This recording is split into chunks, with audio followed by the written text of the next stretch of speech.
está uma emergência médica que está sucedendo ou algo está prevenido para o cérebro haya suficiente sangue. E por causa algum dano de mucurpa, ou até hasta morto.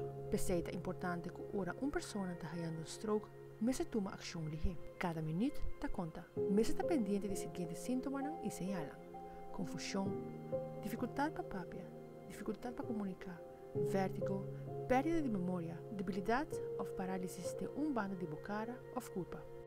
Tem um estudo que mostra que a quantidade de casos de stroke em gente jovem está aumentando. Pese é importante para conhecer os fatores de risco.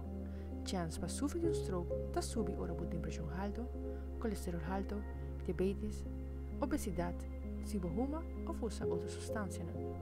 É importante para comer comida saudável e manter um bom peso, fazer atividade física, controlar a pressão e colesterol e stop de fumar.